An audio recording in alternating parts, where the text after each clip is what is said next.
Hi, I'm an international business student at the Achtervelde Hogeschool in Ghent. I wanted to find out how life looks like as an expat, but since I'm still in school, I couldn't go and start living like one. So I decided to use my social network and try to find someone who I could interview. Via my father, I found Anna. Anna grew up in Caracas, Venezuela, and moved to Belgium about 3 years ago. She's currently working for Double ID as a graphic designer and combines this with finishing her master's degree in illustration at l'Académie Royale des Beaux-Arts de Bruxelles. To really find out what life is like as an expat, I asked her questions about living, moving, and adapting abroad.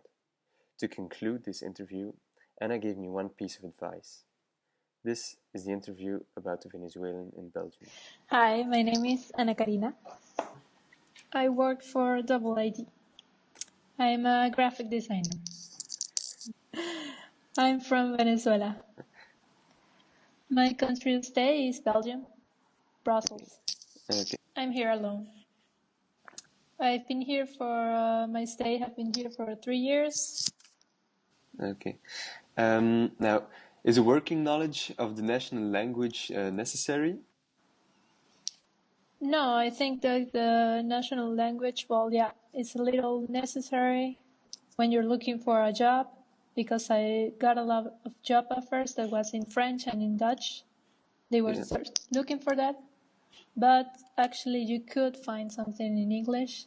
It's better to know at least one of the two national languages. Actually, for the food, I have tried a lot of the food, of the Belgian food, but it's not my favorite one because there's a lot of fries and. But I don't know. I prepare a lot of things at home. At home, I prepare a lot of vegetables, and arepas is a food from my home. It's like with flour, and it's like a type of bread, and you can fill it up with everything. And we eat that a lot over there. It's really easy to make. Grocery shopping is not really an issue. You could find almost everything. If you want to do something from home, yeah, maybe at least one or two ingredients, like the cheeses, for example, you won't find it, but you can find something similar. It was easy at first. It wasn't that really that easy to meet people. But then when I started to work like at a bar or at a pizza place, I got in contact with a lot of Italian people that was really easy to meet because they're a lot like us. They're like really open. Yeah. If not, at school is French people. And for the Belgian people, I haven't met a lot of them, but the ones that I have met, they're really easygoing as well. So I haven't had any problems. Yeah, I got homesick at the first year. Well, that was the really strong homesick period. It was really awful because I just arrived here. There were a lot of changes. There was the language, the new people, living alone. So you have to do a lot of things at once. You have to look for a job and school. And at first I thought I wasn't going to be able to make it. but I had a lot of friends that helped me. How did you experience your work-life balance? Is it a big issue in the country you worked? At first, yes, it was really difficult because that was the only thing I did. I went to school, work, home, and I didn't have time for myself. Then little by little, I got time to do like my hobbies and start running and do some exercise and go out with friends. So at first it was difficult, but now it's okay. I found the balance. I stayed with contact with them via Skype or WhatsApp mostly. I decided to move abroad 3 years ago when I had an issue at home.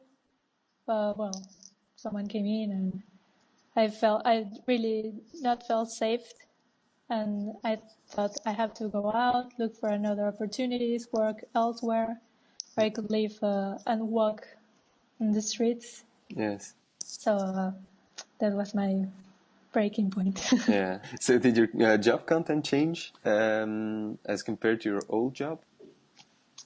No, not really. Well, as a graphic designer, I'm used to working the same amount of hours, so my job content didn't change a lot. it changed like in the things I'm doing now, because before I was working as a graphic designer as well, Yes. but on a different field. Yes. So I'm expanding. No, the work ethic I think is the same, or I see the work the same here than it was over there. We used to work the same amount of hours. We had the same amount for lunch, for example, Yeah. and to relate with others. So I think it's the same thing. Okay. My culture shock was at first when I started school, because I didn't really talk fluently the French, and everyone was over there already started like 3 years before me.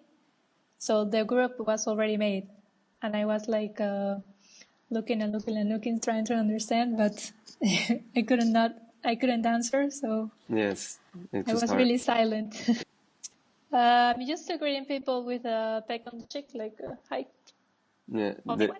Is there a difference between Belgium and Venezuela, or? That depends if you know the people or not. Over there, even if you don't know them and someone is presenting to you, you will do the same thing, even if you don't know them. Okay.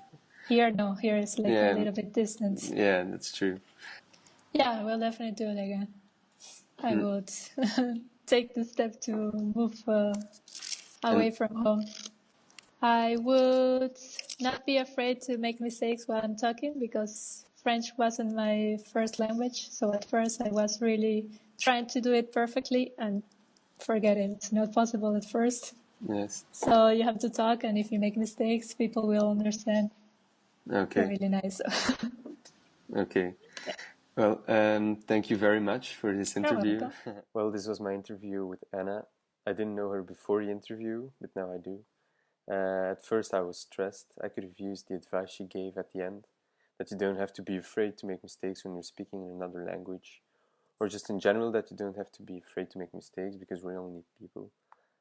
And now I also know a bit more on how the expat life looks like.